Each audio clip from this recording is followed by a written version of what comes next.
sejam muito bem-vindos ao webinar de Biosseguridade da Santalks. É com muito prazer que a Sanfar Saúde Animal apresenta hoje o segundo módulo do projeto Santalks. É uma série de webinars técnicos cujo objetivo é abordar as principais tendências e conceitos de biosseguridade e apresentá-los de forma prática e objetiva. Para o webinar de hoje, teremos o tema Aspectos epidemiológicos de biosseguridade. Teremos conosco a doutora Massaio e o doutor Corbellini, palestrantes com vasta experiência no tema. Aproveitem o momento de trocas de experiências e desejamos a todos um ótimo evento. Iniciamos agora com duas apresentações, com duração de 30 minutos para cada palestrante. Após as apresentações, teremos um momento de perguntas. Os questionamentos podem ser realizados via chat, tá? Lembrando que há necessidade de vocês estarem logados no YouTube. Vamos começar então com a palestra Entendendo o Agente Etiológico e para Controlá-lo, com a professora e doutora Massaio Mizuno. Ela é médica veterinária, professora titular emérita de Epidemiologia das Doenças Infecciosas da USP, do Departamento de Medicina Veterinária Preventiva e Saúde Animal. É especialista em epidemiologia, compartimentação, bioestatística e vigilância ambiental. Tem vasta experiência em epidemiologia das doenças infecciosas, em planejamento e gerenciamento de programas de saúde animal e educação sanitária. É pós-graduada em matemática e estatística pela USP, doutora em medicina veterinária pela mesma instituição e tem pós-doutorado em metodologia de investigação pela Universidade do Japão. É coordenadora dos Comitês Estaduais de Sanidade Avícola e Suídia do Estado de São Paulo, tem especialização em febre aftosa, raiva, brucelose, manejo de animais de laboratório, modelos experimentais, doenças exóticas, toxoplasmose e legislação de defesa animal. Professora, seja muito bem-vinda. Muito obrigada pelo honroso convite e também agradeço a presença de tão numerosa plateia. Espero fazer jus à expectativa de todos. O nosso papel é a profilaxia de doenças, seja uma doença transmissível, doença parasitária, doença infecciosa, e nesse contexto as zoonoses estão envolvidas, e para que nós tenhamos sucesso nesta profilaxia, prevenção, ou erradicação, ou controle, nós temos que conhecer o nosso inimigo, as suas armas, as suas artimanhas e o caminho que ele percorre, desde a saída do organismo animal infectado até chegar no novo animal, que é o suscetível. Então, nosso papel é conhecer estas características. Se nós não conhecermos o nosso inimigo, como combatê-lo? É mais ou menos o que está escrito no livro de Sun Tzu, A Arte da Guerra, e realmente é uma arte da guerra. Por isso, esta disciplina, no passado, nas escolas antigas, chamava-se Polícia Sanitária Animal. Apenas para nós começarmos e acertarmos a nomenclatura, vejamos o que é a epidemiologia. A definição é o estudo dos mecanismos de propagação de doenças em populações animais, conhecer os determinantes ou as causas ou os fatores de risco ou fatores causais, conhecer a frequência de ocorrência da doença, a prevalência, a incidência, a distribuição espacial e temporal, e das medidas de profilaxia, que é o objetivo final. Para que nós comecemos a conversar sobre o agente etiológico, temos que saber qual é a relação entre os métodos de diagnóstico. Então, nós temos inicialmente o método de diagnóstico chamado clínica.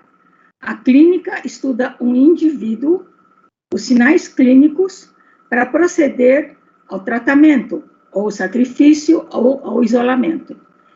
Comparando para um fácil entendimento, é como examinar uma árvore doente. O método seguinte é confirmar o diagnóstico clínico, que na verdade é um diagnóstico de suspeição. Então, nós temos anatomia patológica, histopatologia, a partir de material de necrópsia, de material colhido dos animais doentes ou infectados, e enviar para o laboratório para aplicação das metodologias pertinentes, como sorologia, isolamento, histopatologia. E, nesta hierarquia, nós temos o terceiro método de diagnóstico. A epidemiologia é método de diagnóstico. E o diagnóstico na epidemiologia chama-se investigação. Estuda não mais a árvore nem a madeira, mas estuda os animais doentes, os animais não doentes, que são os animais sadios, os animais sacrificados para a colheita de amostra e o meio ambiente. É como se examinássemos a floresta. Então, repetindo, o clínico olha, examina a árvore doente, o patologista, a madeira da árvore doente, e o epidemiologista olha a floresta. Muito bem. Durante muito tempo, os epidemiologistas antigos, os antigos que eu digo, antes de 1902, eles olhavam o hospedeiro, o parasita, o agente etiológico, vou simplificar com a denominação de parasita, e o meio ambiente. No cruzamento, na área de overlap entre esses três elementos, hospedeiro, parasita e meio ambiente, é que a doença ocorre. Hoje, conhecendo melhor os agentes de doença, nós não temos mais esses três círculos, são dois, o hospedeiro de um lado e o parasita e o meio ambiente de outro, e nesta conjunção, neste encontro do hospedeiro com o parasita que está no meio ambiente, é que a doença ocorre. E quando a doença é exótica, não tem essa área de interseção, porque o hospedeiro está num local e o parasita está em outro local. As características fundamentais, as armas agressivas do parasito, são infectividade, patogenicidade, virulência, persistência, imunogenicidade e resistência. Por infectividade, nós entendemos a capacidade que o agente etiológico apresenta em entrar no organismo e instalar, simplesmente entrar e se instalar e se multiplicar, obviamente. A patogenicidade, que é uma segunda característica, é a capacidade de provocar o aparecimento de sinais clínicos. A medida da patogenicidade é a prevalência.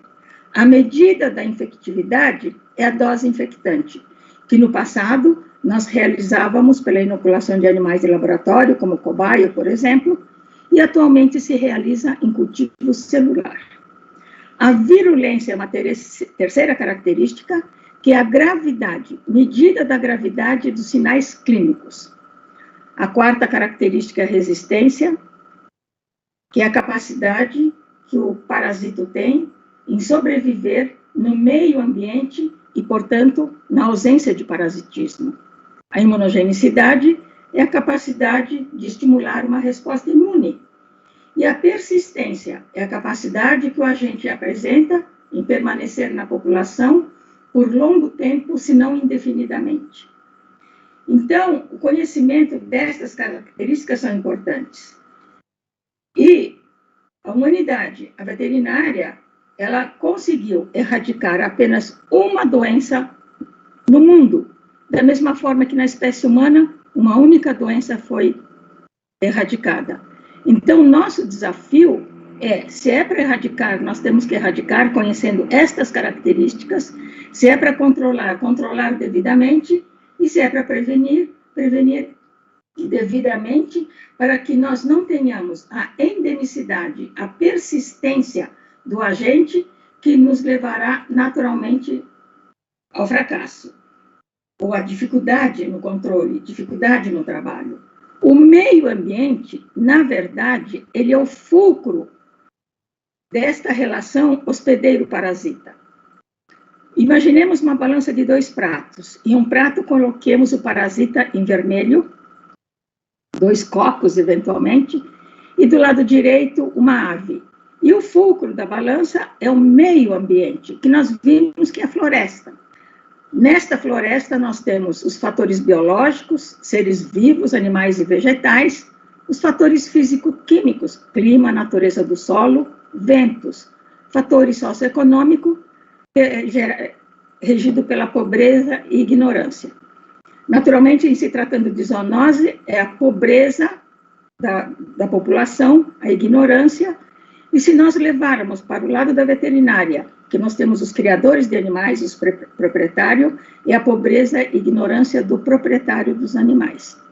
Eu estou falando razoavelmente rápido, para esgotar o conteúdo, mas eu lembro a todos que estão assistindo que existe um material, uma pequena apostila de aproximadamente 17 páginas que os senhores poderão receber, ou certamente irão receber, contendo exatamente este conteúdo, mas com maior detalhamento. O hospedeiro, por sua vez, também tem as suas características, espécie animal. Tem doenças que acometem várias espécies animais, como temos doenças que acometem uma espécie animal ou duas espécies animais. O sexo interfere também na ocorrência de doenças, principalmente aquelas doenças que ocorrem mais em fêmeas. A idade, doença dos animais mais jovens, lembre-se da salmonela, por exemplo, tíficas, que acometem animais, as aves jovens, e tem as doenças que acometem os animais mais velhos, adultos. E os hábitos sociais dos proprietários, que é o poder aquisitivo, promiscuidade, instalações precárias. E a religião, eu coloco aqui a religião, por quê? Porque nós trabalhamos também com zoonoses, e muitas vezes nós nos deparamos, no Brasil é muito menor, mas nós sabemos que certas religiões têm restrições quanto ao consumo de determinados alimentos, como as de origem animal. Pressão de infecção. Este é um tema extremamente delicado, importante, de grande peso, e eu sugeriria que tivéssemos um dia uma live para falar somente de pressão de infecção. Quando nenhuma medida profilática é aplicada, biosseguridade, por exemplo, é aplicada, os agentes de doença, eles proliferam no meio ambiente, principalmente aqueles que têm uma resistência no meio ambiente, e a contaminação ambiental, ela aumenta progressivamente ao ponto de a quantidade de parasitos presentes superarem as defesas dos animais. É quando a doença ocorre e, quanto maior a quantidade de contaminação de agentes presentes, mais severa a doença, porque é proporcional à quantidade de micro-organismos que penetram no organismo. Então, a nossa obrigação, quando não é erradicar uma doença, é controlar. E controlar, meus senhores, significa reduzir ao mínimo a contaminação ambiental. Porque se nós não conseguirmos reduzir a contaminação ambiental, nós estaremos dando oportunidade aos agentes de doença encontrarem subterfúgios para sobreviver. E um dos subterfúgios que os senhores conhecem muito bem é a mutação genética. Então, a mutação ocorre quando as medidas profiláticas não estão sendo adequadamente aplicadas. E os senhores estão vivendo isso com o Covid. Então, o segredo, a estratégia, é reduzir ao mínimo a contaminação ambiental. E na avicultura, é um desafio muito grande, principalmente na avicultura de corte, porque a redução da contaminação durante o alojamento é uma prática que nós temos que procurar recursos, meios para aprimorarmos. Um outro ponto que nós temos que conhecer é o caminho do agente etiológico na população animal. Então, é um ciclo, é uma cadeia, e nós podemos partir de qualquer ponto. Vamos partir, por exemplo... como que eu faço para voltar? Vamos partir, por exemplo, da fonte de infecção, que é o organismo que alberga o parasito, organismo vertebrado, que alberga o parasito em seu organismo, no interior ou na superfície do corpo, e elimina para o meio exterior. Elimina através das vias de eliminação, secreção oral, secreção nasal, descamações cutâneas, urina, fezes, saliva, e assim por diante. E quando este agente não tem resistência ao meio ambiente, não existe o terceiro elo, que são as vias de transmissão, que são os componentes do meio ambiente. Então, se a resistência não existe por parte do parasito, significa que a transmissão terá que ser direta, mordedura, canibalismo, transplacentária, pelas secreções do trato reprodutivo. Mas quando eles apresentam resistência ao meio ambiente, eles têm condições de passar mais ou menos tempo nas vias de transmissão. E terá que, em algum momento, entrar no organismo de um novo hospedeiro, que é o suscetível, e esse ciclo se repete indefinidamente. E a nossa obrigação é diminuir a contaminação das vias de transmissão. E existe uma figura importante que é o comunicante, que é aquele indivíduo que esteve exposto à infecção, mas nós não sabemos se ele se infectou ou não. Aqui é apenas para os senhores terem um panorama visual das fontes de infecção, que podem ser os animais doentes, os animais não doentes e os reservatórios, sempre animais de uma outra espécie animal. E as vias de transmissão. No contágio direto, esta via de transmissão é virtual, e nós temos a transmissão aerógena por núcleos e gotículas, poderá ser por poeiras, por ração, roupas, calçados, veículos, carrapatos, moscas, mosquitos, cascudinho. E do lado direito, nós temos os suscetíveis, que é o candidato a se infectar, que poderão ser as galinhas, nesse caso que eu estou no ciclo das aves, as galinhas de vida livre, as galinhas ou as aves, né, de criações intensivas, e algumas vezes nós temos o homem que é o suscetível, no caso de salmonelas paratíficas, no caso de Newcastle, no caso da influenza aviária. Aqui, da mesma forma, para suínos, nós temos do lado esquerdo, então, as fontes de infecção, que são sempre em potencial, eu não estou falando de nenhuma doença em específico. Então, nós temos bovinos que podem transmitir agentes para os suínos, pequenos ruminantes, gatos, cães, roedores, e da mesma forma, nós temos as vias de transmissão pelo contágio direto, os suínos têm o hábito de fuçar, mas nós temos doenças que são transmitidas via coito, nós temos a transmissão aerógena, e lembro o seguinte, quando a resistência do agente é nula, a transmissão é direta. Quando a resistência é baixa, a transmissão é aerógena. Nós temos rações, temos bebedouros, temos artrópodes, que atuam como vias de transmissão, e nós temos, às vezes, vacinas contaminadas. E temos o suscetível, que é o suíno que não estava infectado e que se infecta por conta da contaminação ambiental. Aqui eu coloquei um quadro para os senhores entenderem o seguinte. Está a fonte de infecção, as vias de eliminação, as vias de transmissão, porta de entrada suscetível e suscetibilidade, idade, sexo, raça, por aí. Eu trago aqui alguns exemplos de transmissão via ovo e fezes, para dizer para os senhores que nós não precisamos ficar considerando a cadeia epidemiológica agente por agente, doença por doença. Nós temos um grupo de agentes que são eliminados pelas fezes, aqui tem o ovo, fezes, a via de transmissão é sempre a mesma. Temos roedores, temos moscas, temos cascudinhos, veículos, homem e animais. Isto facilita sobremaneira a profilaxia, a biosseguridade, que quando se trata de doenças transmitidas pelas fezes, a profilaxia é a mesma.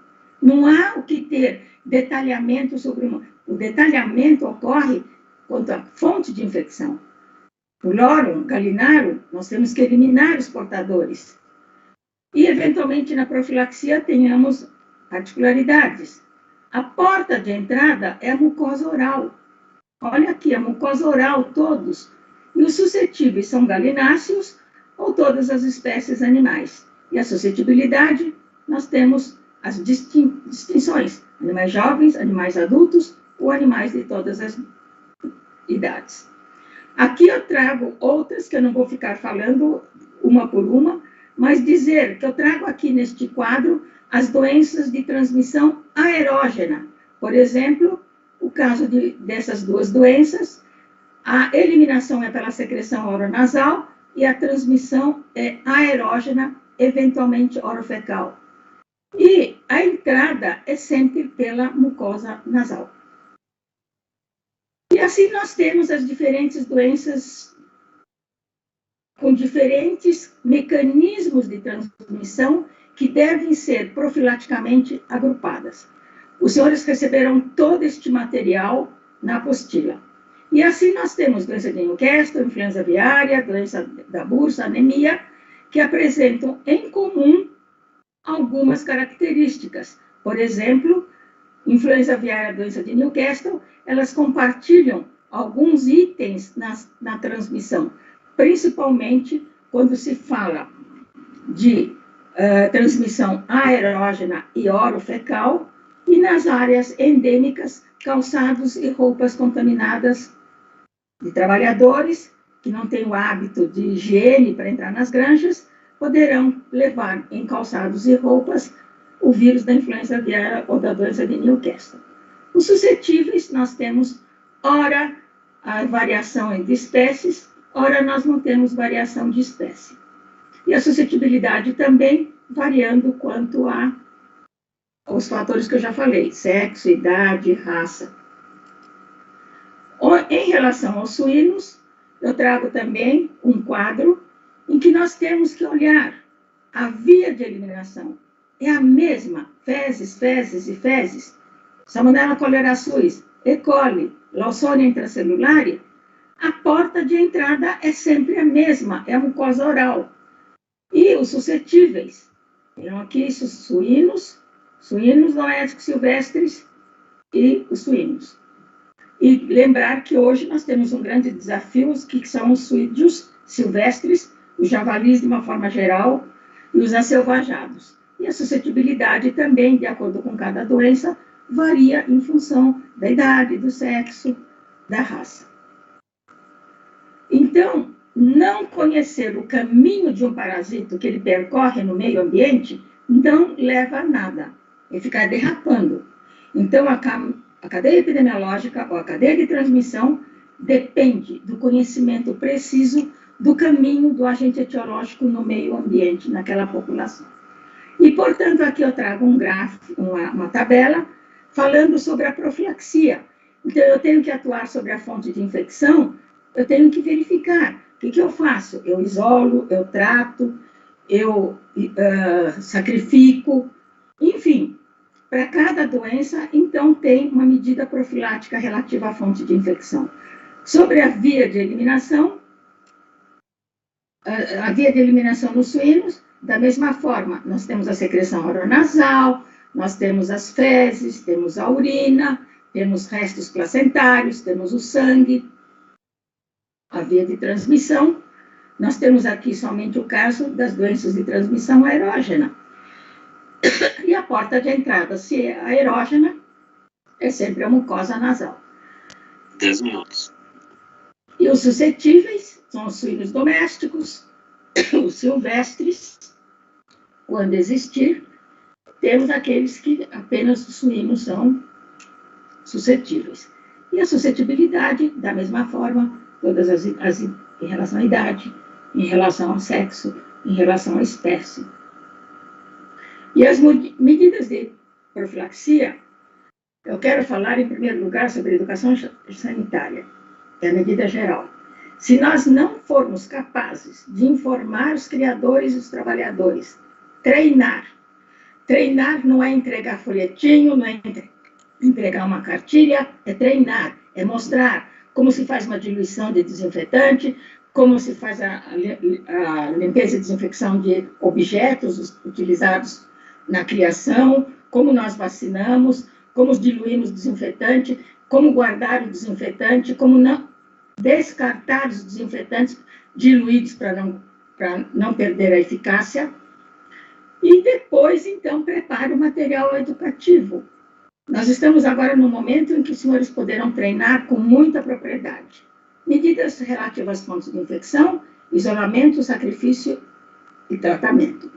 As medidas relativas às vias de transmissão são muito conhecidas dos senhores. Tratamento da água, destino adequado dos animais mortos, dos dejetos de resíduos, de lixo e assim por diante. Eu não quero ficar falando item por item, porque os senhores todos conhecem, mas quero dizer para os senhores que existe uma diferença entre aplicar a medida, aplicar adequadamente e reduzindo o custo. Aplicar, se os senhores passarem sem conhecer nenhum princípio de diluição, por exemplo, qualquer diluição que os senhores fizerem e aplicarem, a medida terá sido efetiva. Mas eu não quero efetividade, eu quero eficácia. Aquela medida terá que ser realmente adequada para aquele substrato que eu estou aplicando. Então, o programa de saúde animal, ele tem uma efetividade. Se eu tratar a água por um método que eu não conheço, a medida foi eficaz. Mas ela realmente eliminará os patógenos que estão presentes na água? Elimina. Então, a medida foi eficaz. E se eu tiver uma relação custo-benefício, custo-produção, a medida será eficiente. Relativo aos suscetíveis, origem dos animais para a renovação do plantel, bem-estar animal, imunização passiva e ativa e a quimioprofilaxia. Quimioprofilaxia é o que os senhores todos estão ouvindo falar no Covid, do tratamento antes que a doença apareça. Então, é uma terapia medicamentosa antes que a doença apareça. E é isso que nós fazemos quando vamos a florestas, vamos caçar, aplicamos a vacina contra a febre amarela, por exemplo. E as medidas relativas ao comunicante, sacrifício, quarentena, vigilância sanitária e animais sentinelas. E eu trouxe para os senhores, eu não vou ficar lendo, porque está tudo na apostila. Aqui estão os elos da cadeia onde nós atuamos profilaticamente, fontes de infecção, vias de transmissão, que é a biosseguridade, e os suscetíveis. Ora eu tenho vacina, ora eu não tenho. Ora eu tenho que sacrificar, ora eu posso tratar a fonte de infecção, ora eu tenho que isolar. E as vias de transmissão são as medidas de biosseguridade. E lembrar os senhores que as medidas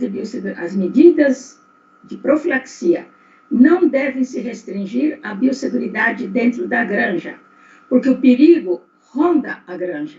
Então, a área externa entre granjas também deve ser objeto de medidas de profilaxia que nós chamamos de saneamento aplicado.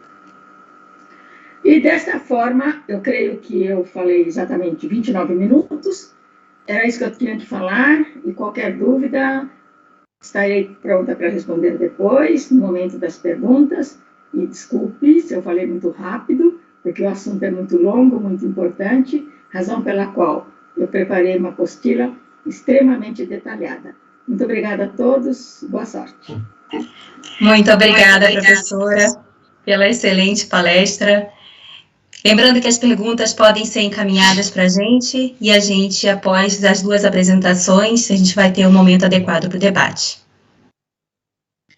Então, de imediato, é com muita satisfação que convido o Dr. Luiz Gustavo Corbellini, tá, para proferir a palestra Risco e Biosseguridade. Tá. Dr. Corbellini é médico veterinário, formado pela URGS, professor licenciado da mesma instituição e atualmente é CEO da Corb Science Solution.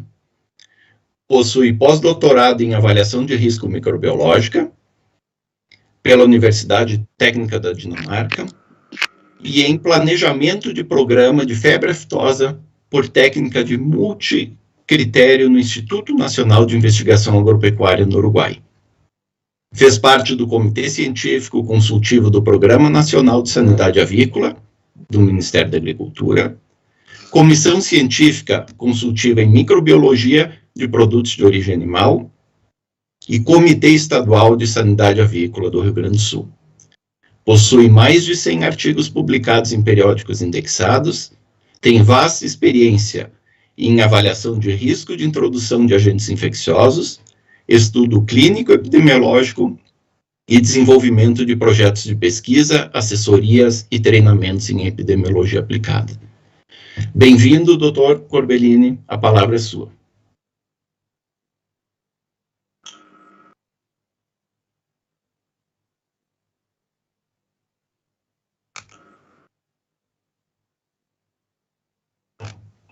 A apresentação já está compartilhada, não? Tá. Então, agradeço o convite e nessa jornada, vou contar uma história para vocês, né, que inicia aqui em 2019, quando eu retornei numa viagem de Montevidéu, no aeroporto Salgado Filho, me deparei com essa imagem, mas o foco aqui é mostrar, quando a gente está falando de biosseguridade, né, ela envolve uma série de pessoas, de partes interessadas. Não só a cadeia, né, a cadeia verticalizada e organizada, mas o viajante, o seu João, a Dona Maria, que pode ter seus 3 porquinhos no fundo de quintal, que está viajando e pode estar trazendo uma doença na sua mala. Então, o ponto aqui de reflexão começamos a enxergar a biosseguridade em que toda a sociedade ela deve estar envolvida, em que diferentes pessoas vão ter diferentes percepções de risco, e isso já tem que ser trabalhado. A gente já começou a falar aqui de biosseguridade, e eu vou trazer esse olhar para vocês, esse olhar macro da biosseguridade. A gente começa a falar sobre uma questão da complexidade dessa relação homem, natureza e sociedade, que trazem muitos contextos de riscos, né? A degradação ambiental, né? As mudanças climáticas. Isso há 10, 15 anos atrás tivemos surtos de o vírus da língua azul em regiões acima do Mediterrâneo, em países frios que não tinham problema e começaram a ter grandes surtos por aumento de temperatura média, as guerras, as fomes e pobrezas extremas, né, levando a essas crises, né, onde as pessoas se deslocam, e o próprio bioterrorismo. Todos esses elementos trazem contexto de risco em escala global. Isso aqui são as teorias que foi feito, isso aqui é da Organização Mundial de Saúde, junto naquela comissão na China, para explicar as teorias da provável origem do Covid, da Covid-19, do SARS-CoV-2, né, em que a principal teoria é a passagem direta de morcegos para as pessoas, ou via um hospedeiro intermediário, como o pangolim, ou pela alimentação. Essa é uma teoria que já está explicando aqui a complexidade, como a gente está exposto, como estamos expostos a riscos, né? E talvez o pessoal nem saiba que em 2019 já tinha saído um trabalho em trabalhadores de regiões rurais da China com anticorpos contra SARS-CoV, contra coronavírus de morcegos. Então já havia essa passagem, esse contato. E aqui temos uma outra teoria que está ganhando bastante força, que é a falha, né, de biossegurança. Então a gente começa a falar sobre biosseguridade, biossegurança, e essa é uma teoria em que possa ter tido um escape, né, de vírus SARS-CoV de um laboratório de Wuhan. Então, aqui o recado eu gosto muito desse autor do livro de avaliação de risco, análise de risco, né, em decisões em ambientes de incertezas. Ele diz que o risco está em todo lugar, alguns são mais sérios que os outros. Ele comenta que risco zero não é uma opção e o risco é inevitável, né? E assim, então o risco ele é uma ciência extremamente complexa, porque envolve a questão do risco em si e a percepção desse risco. Né, como, por exemplo, um passageiro, eu posso não perceber um risco, né, não estar ciente, não ter a percepção do risco de trazer uma doença. Então, risco e percepção são 2 elementos de dimensões distintas, então é extremamente importante a gente começar a trabalhar, né, na percepção, né, de biosseguridade em conceitos de risco. Aí eu trago 2 elementos para começar a contextualizar a semântica, digamos assim, o significado dessas palavras, né? A gente começa pela biodefesa, que está muito ligada a todas as táticas de prevenção e mitigação de consequências de armas biológicas. A gente está falando que o conceito de biodefesa muito ligado ao bioterrorismo, e daí vem a biosseguridade. Tá? O conceito inicial de biosseguridade, de inglês, a biosecurity, né, são medidas que visam impedir a introdução deliberada de agentes. Então, nós estamos falando do início de um conceito ligado ao bioterrorismo, ou seja, isolamento de agentes e cultivo de agentes para ser usado, né, no bioterrorismo. Esse autor já começa a trabalhar elementos de biosseguridade, dizendo que são esforços nacionais e internacionais para investigar essas doenças que podem alterar o sistema social. Estamos falando de doenças que causam, como, por exemplo, a Covid-19, consequências extremamente sérias para uma sociedade. Só que ele, ainda nesse conceito, né, do Shaimovic, é ainda ligado a estudar doenças que possam ter impactos na população, mas porque elas poderiam ser usadas no bioterrorismo. Já a biossegurança, do biosafety, é mais ligado, né, com a questão, né, de prevenção para impedir a exposição involuntária ou liberação acidental, né, de agentes de risco. Então, um exemplo ali de uma das teorias da Covid, que foi estudada, que é pouco provável, de escape de laboratório realmente involuntário por falha de biossegurança. Porém, o conceito de biosseguridade ele vem mudando, ele é mais abrangente do que essas questões relacionadas aos perigos biológicos oriundos de uma guerra biológica de bioterrorismo.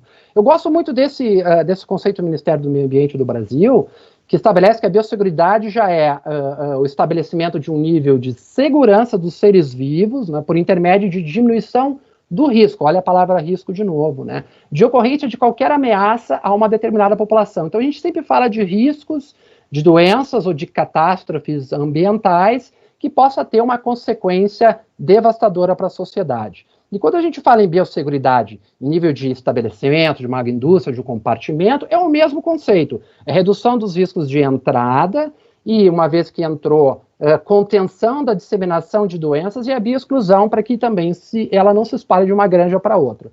Então, o recado aqui, quando a gente fala em biosseguridade, então ele expandiu o conceito não só mais ligado a bioterrorismo, mas a biosseguridade já é encarada como esforço global para a redução dos riscos e também alguns países, que eu vou mostrar no final da minha fala, encaram a biosseguridade como uma política nacional visando a prevenção. Então, são políticas preventivas de risco. Então, eu vou falar sobre esses dois prismas, né? O prisma do risco e o prisma da política de Estado, né, com relação à biosseguridade. O primeiro ponto, então, que a gente tem que começar a explicar é definir o que é risco, né? Risco é uma nomenclatura muito utilizada na epidemiologia, em estudos epidemiológicos, e é muito utilizada, às vezes, de forma errônea. Então, eu vou explicar um pouquinho o risco para a gente chegar ao ponto e ligar ele à biosseguridade. Então, o risco ele é uma probabilidade, né? Então, a medida de probabilidade e consequência de um futuro incerto. Então, esse dadinho que está jogado ali, ele significa que nós temos uma incerteza, uma incerteza inerente a esses eventos probabilísticos, né? Então, eu nunca vou poder, é difícil mesmo eu estimando saber quando poderia ocorrer ou quem imaginou que uma passagem de um coronavírus de um morcego para as pessoas fosse se adaptar e transmitir como transmitiu e causou essa pandemia. Então, ele tem duas dimensões. Quando a gente fala em risco, é a dimensão probabilidade. A gente está falando de ameaças, então probabilidade de um evento indesejado e as consequências desses eventos. E nós temos também uma nomenclatura que é comum na ciência do risco, é o perigo e o risco, né? Quando a gente fala em perigo, né, perigo é qualquer, né, digamos, agente físico, químico ou microbiológico que possa causar um dano. Aqui o perigo, hazard, né, é o tubarão, né? Então ele pode causar um dano a uma pessoa que for mergulhar nessas águas que tem um tubarão. Porém, o risco, então ele vai pegar, bom, eu tenho um tubarão e ele pode causar um dano. Então, a probabilidade desse dano, né, ele é, digamos, o conceito de risco. Eu posso, então, mergulhar ali naquela fotinho, a mulher tinha, olha, águas tem tubarão, você pode nadar com seu próprio risco. Você não sabe se vai ser atacado ou como for a forma que você vai ser atacado pode trazer consequências, desde, né, uma amputação de um membro ou a morte. Então, aí vem a incerteza, essa probabilidade desse dano. É isso que a ciência do risco vai procurar saber. Então, quando a gente fala de um perigo, e aqui falar um pouco da peste suína africana, nós temos que enxergar o risco como a probabilidade de introdução desse agente, e pensando aqui que nós temos esse círculo externo seria uma metáfora sobre um país, né? Então ela tem que ser introduzida.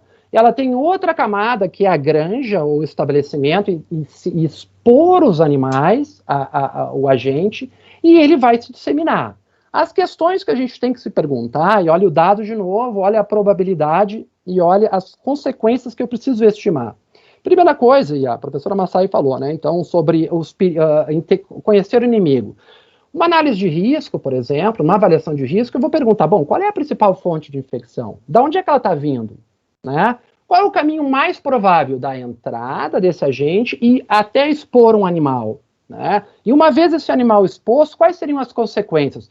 Nós temos uma cadeia de probabilidade, uma cadeia também de incertezas, porque as consequências, elas podem ser, se ela entrar na granja do seu Joãozinho, que tem 3 porquinhos no fundo de quintal, numa área isolada, pode acontecer que os animais morram e a doença não se espalha, mas se ela entrar numa região altamente, com uma alta densidade, ela pode se espalhar e ter uma consequência, né, devastadora. Então, essas avaliações dessas incertezas de entrada e como que a doença se dissemina, faz parte, então, da ciência do risco, da avaliação do risco, de eu conhecer, né, digamos, o risco, entender como é que ele se comporta, para, então, eu poder gerenciar de uma maneira mais eficaz.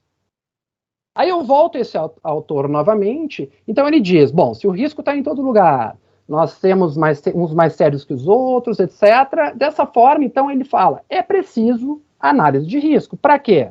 Para descrever os riscos, ou seja, eu tenho que avaliar esses riscos, eu tenho que identificar as fontes, como que os animais vão ser expostos, como é que a doença poderia se disseminar, a disseminação no oeste de Santa Catarina vai ser diferente no Espírito Santo, então eu estou avaliando esses riscos, eu tenho que gerenciá-los, então, uma vez de posse, de conhecendo os riscos, eu tenho, então, maior possibilidade de gerenciá-los, uma vez que eu descrevi, e também falar sobre eles, né? A comunicação dos riscos faz parte da análise de risco, porque as pessoas precisam internalizar e conhecer, lembrando, né, o risco, ele tem o risco real e a percepção. Então, nós temos que igualar a percepção de risco para que a população se previna, porque ela precisa entender. Então, a análise de risco é esse complexo, né, porque é muito comum a gente ver o pessoal confundindo análise e avaliação de risco, né? Mas, na verdade, a análise de risco é uma ferramenta de gestão em que nós temos aqui, de um lado, o gerenciamento do risco, é aqui que vão ser feitas as políticas e as ações, ou seja, no gerenciamento do risco eu tenho que monitorar os riscos, e aí a monitoria do risco cabe à vigilância, eu tenho que identificar problemas, gatilhos de risco eu tenho que identificar, eu tenho que obter informações da situação, se algum risco surgiu, porque eu estou monitorando, eu tenho que tomar uma decisão e obter mais informações para que eu consiga mitigar. Do outro lado é a avaliação de risco. Cabe ao gestor, né, desse processo inteiro, ele definir em determinadas situações a necessidade de fazer uma avaliação de risco.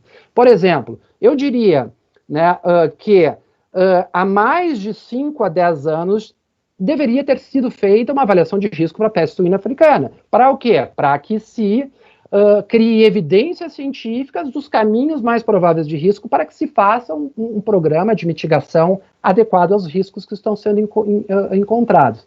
E aí nós temos a comunicação permeando todos esses elos da análise de risco. Então, isso é análise de risco, não?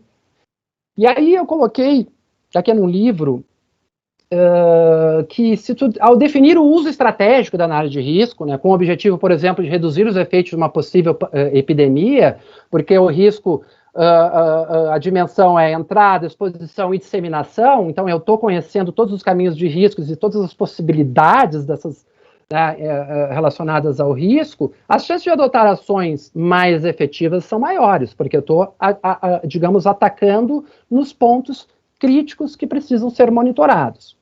E essa, né, é uma matriz assimétrica clássica de risco, né, que, para ilustrar, né, que coloca as duas dimensões que a gente tem que avaliar. Então, a probabilidade que um animal seja infectado e que consequências isso teria. Então, nós temos aqui uma ferramenta que possibilita uma série de formas de avaliar espacial, aftosa, onde será que será que as consequências de entrada do vírus da febre aftosa elas são as mesmas em todos os países, em todo o país? Obviamente que não. Então, para isso que ela serve, para ajudar na tomada de decisão e para criar ações de mitigação direcionadas aos riscos. E a análise de risco é uma ferramenta institucional na grande parte dos países desenvolvidos. Os Estados Unidos, por exemplo, as agências governamentais americanas, eles criaram The Red Book já em 83, o National Research Council já tinha estabelecido políticas, né, governamentais para a tomada de decisão de catástrofes ambientais e de doenças, e também de bioterrorismo, baseado em avaliação de risco. O EFSA, né, European Food Safety Authority, é uma autoridade que organiza e gerencia esses processos de análise de risco. O ECDC da Europa, né, o Centro Europeu para a Prevenção e Controle de Doenças, que inclusive ele criou um método rápido de análise de avaliação de risco que foi utilizada pela Coreia, que eu vou mostrar para vocês, e a própria Austrália, que é o case que eu quero fechar, um benchmarking importante para mostrar como que eles encaram, né, a biosseguridade, como eles usam, né, nos seus planos de biosseguridade a avaliação de risco. E aí, que eu comentei, né, a Coreia ele é um caso de sucesso no controle, é um país que tem 80 milhões de habitantes, e eles utilizaram uma ferramenta, né, que foi criada por ECDC da União Europeia, com o objetivo de avaliar o risco já no início da Covid-19, lá em janeiro de 2020, no início de janeiro de 2020, eles já dispararam, eles já tinham formatado um processo de análise de risco, eles já começaram antes, né, em 2019, quando começou os rumores dessas pneumonias de origem desconhecida. E eles criaram esse modelo de risco, em que eles estavam preocupados com o quê? O risco da Covid ser importada por uma pessoa, uma vez importada ser transmitida, e que impacto isso teria. E isso numa época em que se conhecia pouco sobre o SARS-CoV-2. O que eu quero mostrar aqui, uma timeline. Essa timeline são os números de casos, né, na Coreia. Vejam que eles começaram lá em 8 de janeiro de 2020 e eles fizeram a primeira avaliação de risco e o risco foi baixo.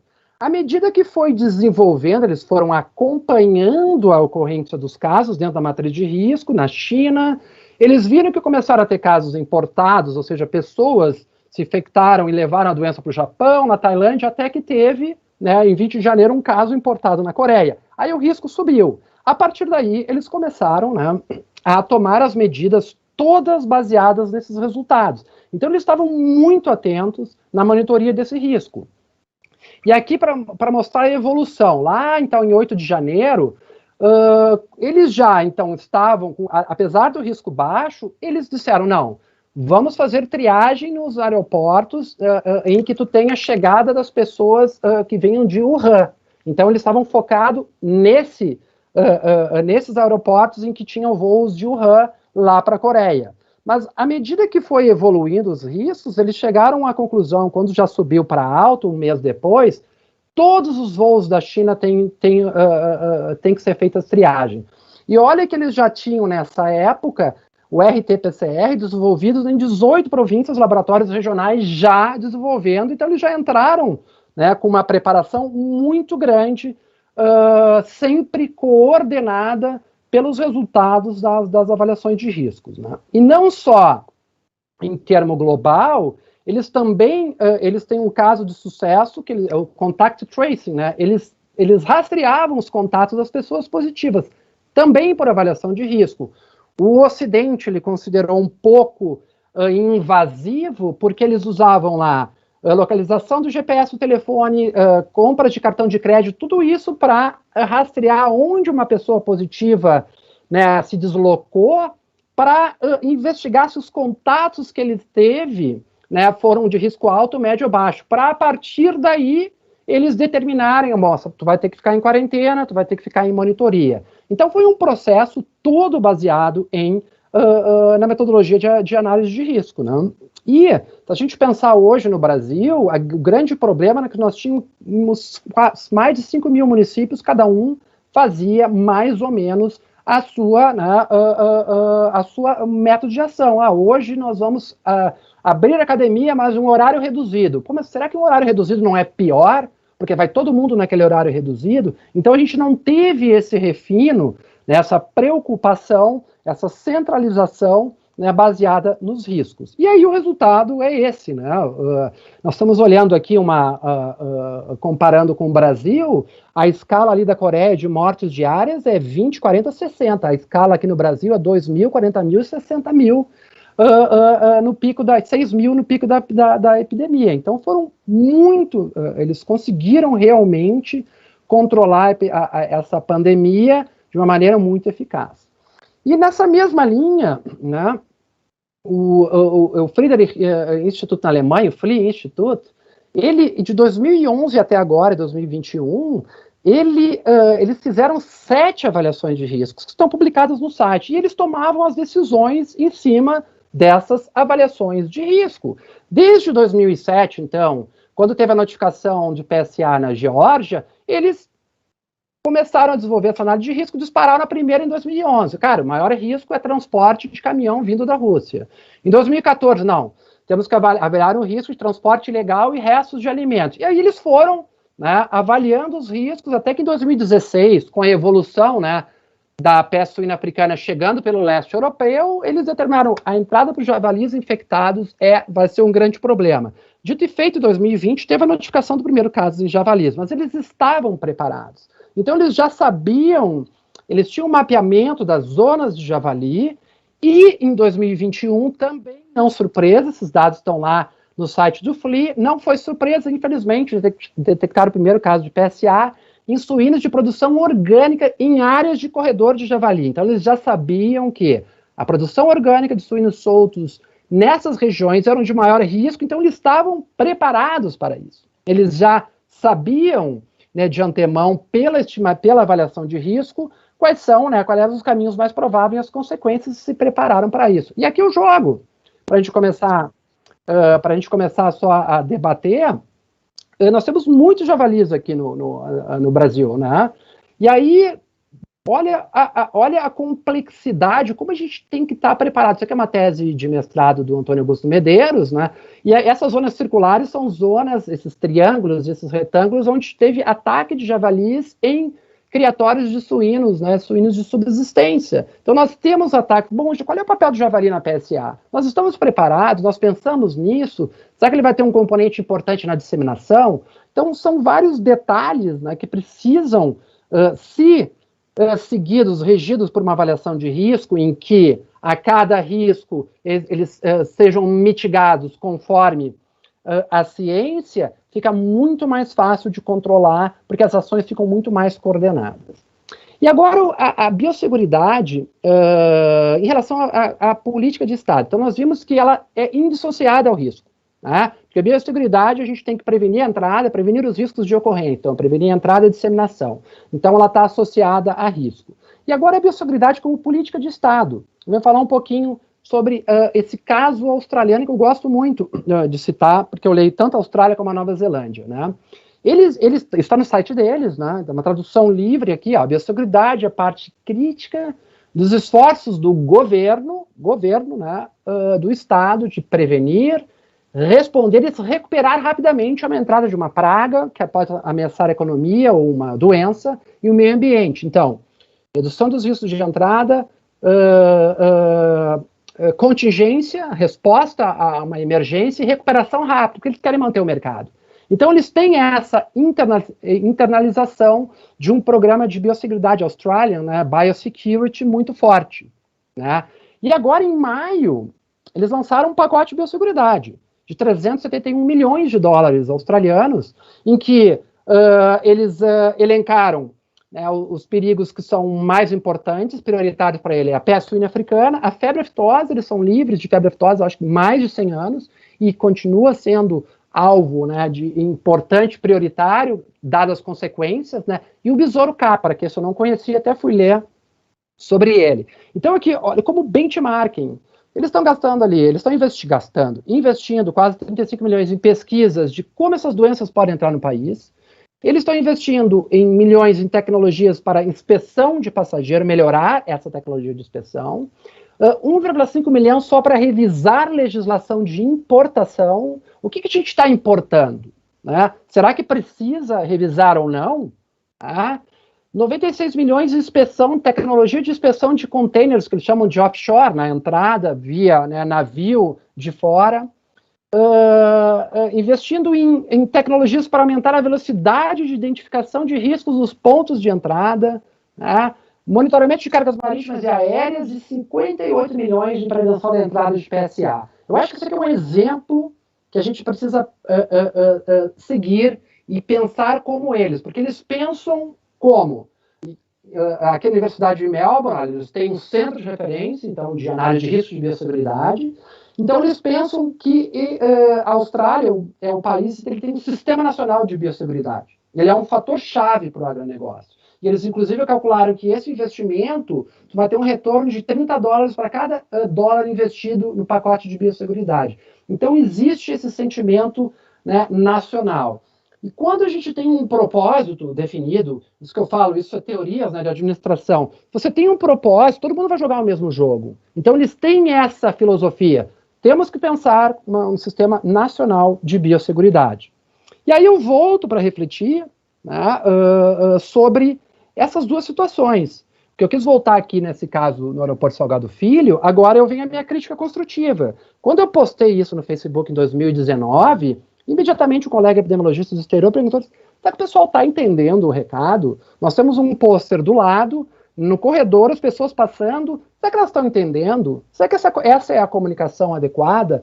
Agora a gente compara, que não é para comparar exatamente, né, um método, mas para comparar que a Austrália faz trabalhos para avaliar vulnerabilidades em portos de entrada. O aeroporto é uma delas.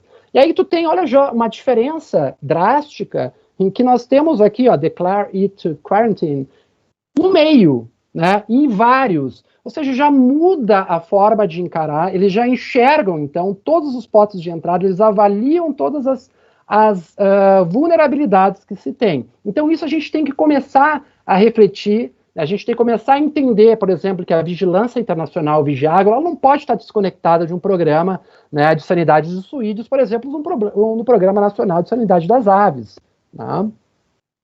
Aqui é para olhar só para mostrar que as coisas elas têm que fazer sentido, certo? Aqui eu extraí de um trabalho que a gente publicou junto com os hermanos uruguaios, né, que foi adaptei essa figura, está publicada, né, mostrando para a gente entender um sistema nacional de biosseguridade, a gente tem que entender, né, que nós somos um país, né, que uma doença pode ser introduzida por várias formas, o animal tem que ser exposto, e aí a doença vai disseminar e ela tem que ser detectada e notificada. Todo esse caminho até lá a epidemia, até ter uma declaração de um foco, nós temos diversas ações que têm que ser feitas para controlar, para mitigar esses riscos específicos.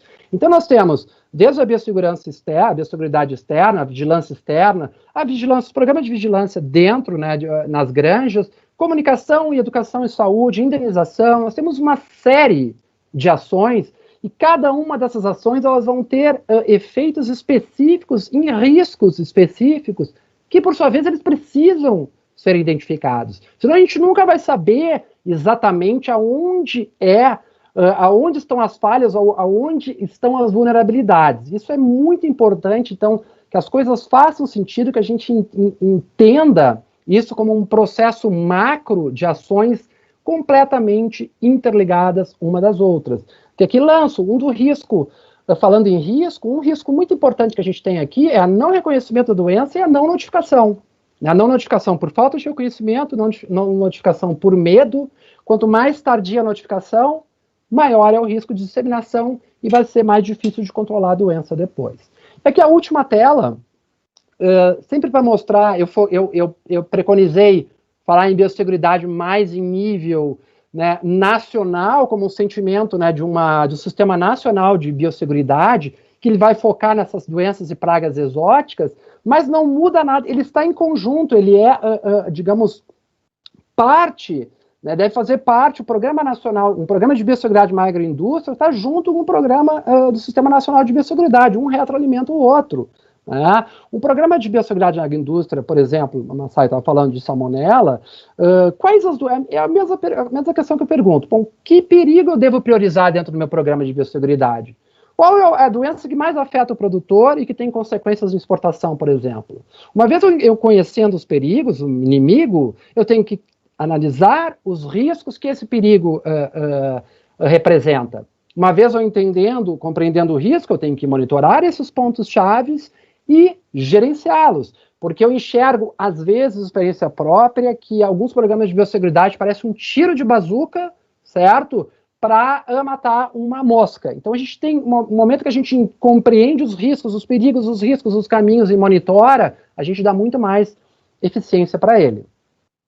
Então, um programa de biosseguridade, seja ele nacional, seja ele um programa de biosseguridade de uma agroindústria, ele tem que começar para identificar os perigos que são relevantes, coloca o produtor e pergunta para ele, juntos, quais são os problemas que realmente afetam ele, identificar esses perigos, aí compreender os riscos que esses perigos estão oferecendo para que eu possa monitorar os riscos, e a monitoria é um fator-chave, né, faz parte da vigilância, né, para que eu possa fazer a gestão e um plano de contingência. O plano de contingência é mais aplicado, então, ao Programa Nacional de Biosseguridade. Então, o Programa de Biosseguridade está muito ligado a risco e muito ligado a uma política nacional de biosseguridade. Então, agradeço aqui ao convite da Sanfar, né, ao pessoal, ao Paulo, pelo convite. Foi um prazer participar aqui dessa rodada de discussão. Obrigado, professor Corbellini, pela excelente apresentação. Obrigado, doutora Massaio. Eu gostaria de fazer um comentário em relação ao que foi citado nas duas apresentações. A doutora Massaio nos traz a importância de conhecermos o agente e o doutor Corbellini de conhecermos o risco, tá, para que se possa mitigar o problema. Acho que isso é extremamente importante, ou seja, nós temos que buscar a informação para que nós possamos agir. Tá? E, via de regra, nós começamos pelo inverso. Tá? Nós partimos numa situação desconhecida para ações que muitas vezes são trabalhadas na tentativa e erro. E eu acho que fosse muito feliz, doutor Corbellini, na apresentação no exemplo do aeroporto. Tá? E nós estamos passando agora por esse desafio de risco de peste suína africana e trabalhando com um leigo. Então, a necessidade de repassarmos informações, esclarecimentos que realmente sejam efetivos é muito importante. Então, de imediato, já vamos ter o nosso espaço agora para o momento de interação. Temos algumas perguntas do público para os dois palestrantes. Parabéns novamente pelas apresentações. Professora, a primeira pergunta, parabéns, professor Corbellini, obrigada pela apresentação, excelente apresentação. Professora Massaio, a primeira pergunta é para a senhora. Por que o entendimento da via de transmissão de patógenos é importante para um programa eficiente de biosseguridade? A via de transmissão é exatamente o caminho que o agente percorre desde que ele sai do organismo da fonte de infecção até chegar no novo hospedeiro. Então, é agir sobre o meio ambiente. É claro que nós podemos agir em determinadas circunstâncias sobre o animal que está infectado. Nós podemos preventivamente atuar sobre o suscetível, que é o candidato à infecção. Mas entre eles existe um longo caminho, que é exatamente este caminho que deve ser trabalhado. O objetivo da profilaxia é fundamentalmente atuar no caminho que o vírus percorre. Eu acho que essa é a resposta. Legal. Temos aqui uma pergunta do Márcio Alex Petró. Obrigado, professor Corbellini. E a pergunta é a seguinte: sendo o risco inevitável, qual a melhor estratégia técnica e de política pública para tornar estes riscos em níveis aceitáveis? E quais seriam esses níveis aceitáveis? Usar Lopes, é muito boa pergunta, Márcio, tudo bom? Bom, é isso aí, o risco é inevitável. Então, eu vou fazer vou dar um exemplo de PSA, certo? A gente tem que pensar em quê? Primeiro ponto, tá, Márcio? Tu não vai resolver hoje, amanhã, agora com a PSA batendo na porta, né? Agora tu vai fazer uma mega operação no aeroporto. Não dá mais. Tá? Agora tu tem que... O que tu tem que assumir? Bom, agora eu tenho que assumir que essa doença pode entrar, certo? Só que daí, onde é que eu vou atuar? Eu vou atuar no plano de contingência. Os estados treinados, na ponta dos cascos, na educação, comunicação e saúde da maneira que se pode. Então eu vou fazer um plano de contingência, digamos assim. Mas vamos lá. Vamos pensar que a doença, que o PSA está lá do outro lado, né, ainda não cruzou o oceano. O que tu aceita? Bom, o Estado, né, como política de Estado, ele tem que ter, primeiro ponto, ele tem que identificar, e isso pode ser para uma granja também, quais são os perigos relevantes para ele, certo? Ele tem que estar atento a isso. Ele tem que dizer, bom, PSA me preocupa, febre aftosa me preocupa, entrada, né, de pragas como besouro me preocupa, doença na abelha me preocupa. Ele que tem que ter esse portfólio de perigos que são relevantes. E por que são relevantes? E a sociedade tem que saber por que é relevante. Bom, a partir daí, Márcio, tu tem que fazer um trabalho para reduzir o risco de entrada. Tu vai conseguir o país, a Austrália, o Brasil, uma bolha? Não. Mas tu vai trabalhar, né, em identificar todos os pontos de entrada. E não a gente fala, parece que é fácil. Bom, é só olhar os pontos de entrada. Meu, gente, são um monte de pontos de entrada. Quais são os mais relevantes? Por onde começar? Bom, eu tenho que começar, se eu avaliar os riscos, bom, eu devo começar pelos portos e aeroportos? Será? Pelos portos? Pelo qual porto que eu devo começar? Entendeu? A partir daí, né, começar a fazer essas medidas, né, de controle, tal como a Austrália está fazendo. Ela sabe, né, que tem que vulnerabilidades, ela vai investir para trabalhar onde pode entrar mais e para fazer o possível para detectar o mais rápido possível. Porém, não podemos esquecer que nós temos o backup. Tu tem que sempre assumir, pode entrar. Tu tem que ter isso na manga, ele pode entrar. E qual é o backup? A contingência, um plano de contingência. E a pergunta que eu faço aí, você do serviço oficial, como que está né, o plano de contingências de um foco de PSA? Se eu perguntar lá, se entrar, vocês vão conseguir fazer o rastreio rápido? Ou seja, aquele foco lá na fazenda A, vocês vão conseguir rapidamente identificar onde estão? Tem diagnóstico? Como é que está? Né? Então, tudo isso é um conjunto, mas com certeza, Márcio, risco é inevitável.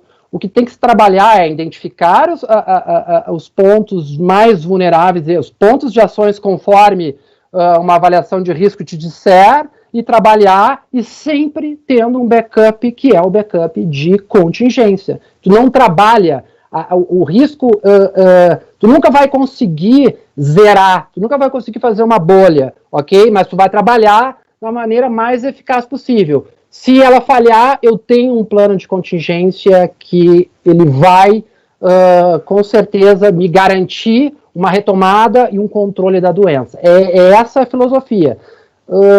Daí eu pergunto, uma coisa que eu provoquei vocês no treinamento lá de aftosa é, o que entra no estado? Vocês já perguntaram para o Vigiagro? O que entrou no estado de vocês, no Rondônia? Alguém sabe? Daqui a pouquinho tá entrando coisas que a gente nem imagina, tripa da China, sei lá, para produção. A gente não tem noção. A gente tem que começar a ter noção.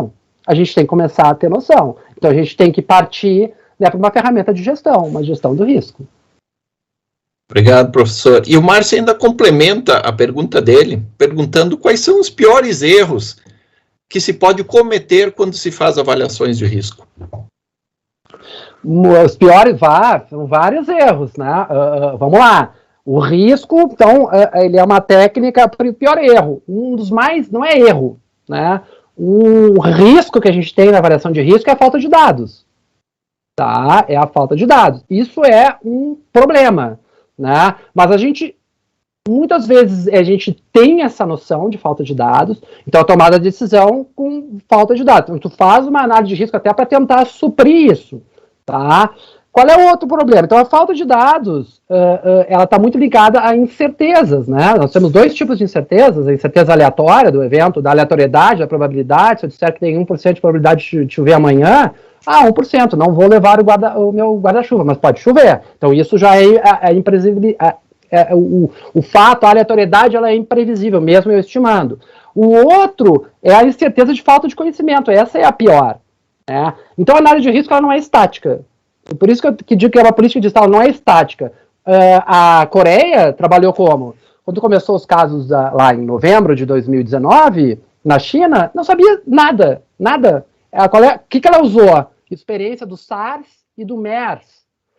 O MERS e o SARS ficou confinado no hospital. O MERS não se espalhou tanto. Então, beleza, se entrar, o risco não é tão alto. Aí eles foram monitorando dados que são necessários para te implementar a análise de risco, ou seja, acompanhar o que a ciência está dizendo. Opa, peraí, ela está se espalhando rápido. Não era como o SARS e MERS. Então, eles atualizaram o modelo de risco e disseram, não, cara, daqui para frente o risco já aumentou muito, e aí eles tomaram a decisão. Então, um dos grandes problemas resumidamente, a falta de dados e a não quantificação dessas incertezas. Legal, professor, obrigado. Temos mais uma pergunta aqui do Leonardo Amaral. Dr. Corbellini, considerando o impacto social e econômico, tens conhecimento sobre o valor que o Brasil está investindo no pacote de biosseguridade contra a PSA ou outra enfermidade? Leonardo, alemão, pergunta boa, não sei quanto está sendo investido, eu sei que tem investimento, porque eu acompanhei parcerias, investimentos no programa de febre aftosa, por exemplo, existem investimentos em programas, então, que eu estou por dentro de um projeto lá junto com o ICA, no Ministério, então, há investimentos em febre aftosa, então há uma preocupação do programa em fazer vigilância direcionada ao risco. Agora, quando tu me perguntar, Leonardo, se há essa visão, né, de uma política de biosseguridade desvinculada dos programas de aftosa, do Programa Nacional de Sanidade dos Suínos, do Programa Nacional de Sanidade das Aves, né, e que pense, em perigos, em vários tipos de perigos, e uma forma de controlar de maneira global, não saberia te dizer se tem esse investimento. A análise de risco, infelizmente, ela não é institucionalizada no Serviço Veterinário Oficial Brasileiro, ela não é. Professora Massaio, uma pergunta para a senhora. Que medidas de biosseguridade, com base na epidemiologia, podemos tomar para proteger nossos plantéis da peste suína africana? As medidas de biosseguridade, já foi mencionada pelo professor Corbellini, ela começa com medidas pré-fronteira. A pré-fronteira diz respeito à importação. Então, tripa, produtos de que país? Porque caso não se tenha essas medidas pré-fronteira, poderá acontecer, muito provavelmente, o que aconteceu com República Dominicana. Acredita-se que o vírus tenha entrado através dessas ações de ajuda humanitária. Porque não tendo a medida pré-fronteira, o vírus tem mais facilidade para entrar. O segundo nível de biosseguridade é ao nível de fronteira, que é o nível de aeroportos e portos. É claro que nos países adiantados, a gente verifica que essa medida, por exemplo, todos os voos são inspecionados e as bagagens são inspecionadas. No Brasil, infelizmente, hoje eles estão inspecionando todos os voos oriundos da República Dominicana, mas ainda a análise, a inspeção das bagagens, elas estão sendo realizadas por amostragem. E ainda nós temos a falha do baixo número de cães farejadores. Estes são os dois níveis de biosseguridade que nós podemos chamar de fronteira, para minimizar, para mitigar a probabilidade de um vírus entrar dentro do país. É claro que uma vez entrando no país, nós temos que ter um plano de contingência para que imediatamente sejam detectadas as possíveis fontes de infecção, os focos. E isso depende, basicamente, de uma boa medida de educação sanitária, de esclarecimento, porque nós temos um elevado número de granjas, de criatórios, de subsistência, que lá é o ponto vulnerável. Então, a medida de biosseguridade, neste caso, através da educação sanitária, não é, neste momento, em que as coisas estão realmente numa crise, que nós não sabemos quando o vírus poderá entrar, então nós temos que realizar uma boa educação sanitária. De que forma? Esclarecendo os criadores para fins de notificação imediata de um caso suspeito. Ele não sabe o que é peste suína africana. Então, mostrar quais são os sinais clínicos, febre, manchas vermelhas. Vai educando, vai mostrando, vai explicando para os criadores, nem tem que ser corpo a corpo. Não é distribuir cartilhas, como nós fizemos no passado. Não é preparar um vídeo simplesmente. Em algumas circunstâncias, o serviço oficial, conhecendo a vulnerabilidade do seu estado em relação à quantidade de grandes criatórios de subsistência, eles fazem também parte dessa medida de profilaxia para que seja mitigado o risco através de um processo de notificação ou comunicação. E em determinadas regiões, existe o problema dos javalis. Rio Grande do Sul já é um exemplo clássico, javalis avançando dentro das propriedades. E isso em todos os estados. Eu tenho levantamento de todos os estados do quanto os javalis estão avançando nas propriedades, principalmente criatórios de subsistência e algumas criações comerciais. E atuar imediatamente. Então, não se trabalha realmente com risco zero, existe a probabilidade de entrada. E se entrar, seja notificado imediatamente a suspeita e que o serviço público atue imediatamente para estancar o problema, para que o vírus não seja disseminado. Então, é um conjunto de medidas que, de alguma forma, ela tem que ser hierarquizada, é de fora para dentro.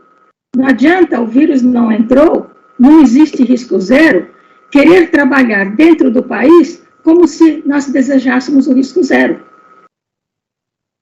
Então, infelizmente, o processo educativo, ele terá que ser aprimorado, porque não é somente a peste suína africana que está batendo a porta. Nós temos a peste suína clássica no norte e nordeste do país. As fronteiras não estão adequadas. Mas o vírus não entrou abaixo desse limite entre zona livre e não livre. Então tem que ver qual é a característica do vírus. Só para comentar nesse momento, é o seguinte, qual é, isso nós fizemos levantamento na fronteira, qual é o maior movimento nas fronteiras? É de caminhões e automóveis. É claro, mas quanto eles são inspecionados? Eles não são devidamente inspecionados. Por que eles não são inspecionados, nem são desinfetados na fronteira? E por que o vírus da peste suína clássica não entrou no Brasil? Para conhecer o vírus, ele é destruído facilmente pela radiação ultravioleta, radiação solar. Por isso que não chegou nem na Bahia, não chegou em Minas Gerais, não chegou em Tocantins, que tem uma fronteira imensa com os estados da zona não livre, e não tem nenhum caso. Então, tudo isso que o professor Corbellini falou tem que ser muito bem pesado, caso a caso, porque senão nós vamos criar um cavalo de batalha aqui e vamos despender excessivo esforço em determinadas medidas que poderiam ser colocadas numa fase mais avançada, quando a doença peste suína africana tiver ingressado no país. Mas não vamos agir como se o vírus já estivesse aqui. Eu tenho participado de reuniões e eu vejo muito achômetro, falta de conhecimento da epidemiologia, e até que não é muito difícil em relação às outras doenças. Temos doenças endêmicas, elas são transmitidas por ratos, tem que controlar o rato, mosca, e assim por diante. E eu digo agora, podem não concordar comigo ou não, existe um paradigma há muito tempo dizendo o seguinte, eu vou falar em termos de nível de biosseguridade na propriedade, porque chegará um momento que as propriedades terão que aprimorar as suas medidas de biosseguridade caso o vírus da peste suína clássica ou da africana entrar na nossa região. Existe um paradigma antigo que diz o seguinte, as medidas de biosseguridade ao nível de propriedade, elas são decrescentes no seu rigor. As casas de genética, maior rigor. De repente, tem um intermediário que é genética, que é o matrizeiro em avicultura, GRSC em suínos, que pode ser um pouco mais, menos exigentes. E que as granjas comerciais, elas podem ter uma exigência bem menor. Onde estão os problemas? Nas comerciais. E ninguém percebeu. Então, esse paradigma tem que cair por terra. Tem um erro de entendimento muito grande. E falando em meio ambiente, da primeira pergunta, lembrar o seguinte, existem fatores causais, como um roedor, eu vou dar só um exemplo de roedor, que, não consigo debelar os roedores. Não, mas eu não tenho roedor. Quantas vezes eu ouvi isso de criadores e de veterinários? Eu falei, ótimo, você inspeciona a presença de roedor quando? Durante o dia. Meu caro, você não vai nunca ver roedor. O roedor tem hábitos noturnos, ele é praticamente cego.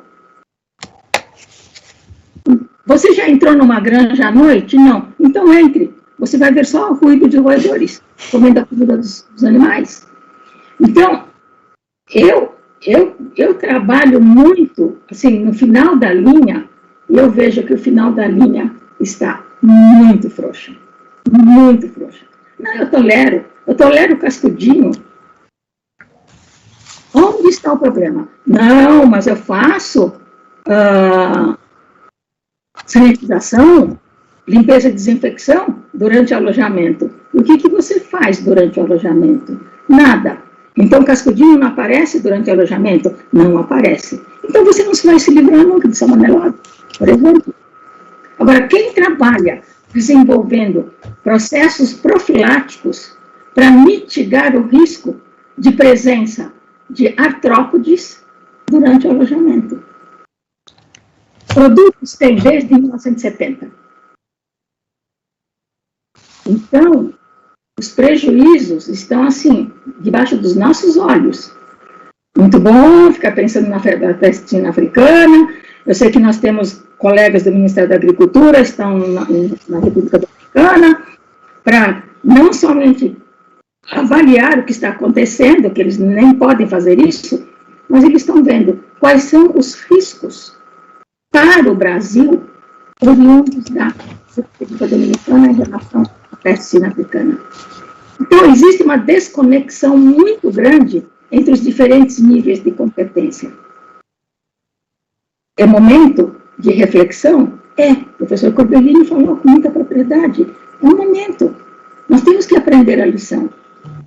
O Brasil é muito generoso, é muito hospitaleiro. Entra bactéria, vírus que quiser. Eles fazem residência aqui e nenhum sai. Então, nós estamos aumentando cada vez mais o número de agentes de doenças endêmicos. Muito boa essa sua exposição, professora Massai, principalmente a questão de que biosseguridade é decrescente, né? E nós não podemos, o suscetível é o mesmo, nós não podemos realmente pensar dessa forma. Infelizmente, nós temos uma limitação de tempo, tá? Temos várias perguntas ainda. Então, esses questionamentos, eles serão enviados para os palestrantes, tá? E as respostas, nós vamos retorná-las para o e-mail que foi cadastrado no momento da inscrição. Tá? Muito obrigado, professora Massaio, muito obrigado, doutor Corbellini, pelas exposições. Parabéns. Obrigado. Muito obrigada, professora Massaio, muito obrigada, doutor Corbellini. Agradeço a todos que estão participando nesse momento hoje, desse momento que a gente preparou com tanto carinho, muito especial para todo mundo que está nos assistindo. Então, a gente dá por encerrado esse segundo módulo do Suntalks, e a gente se encontra de novo dia 22 de setembro, no mesmo horário, com o terceiro módulo do Suntalks, que abordará o tema Pontos Críticos no Programa de Limpeza e Desinfecção.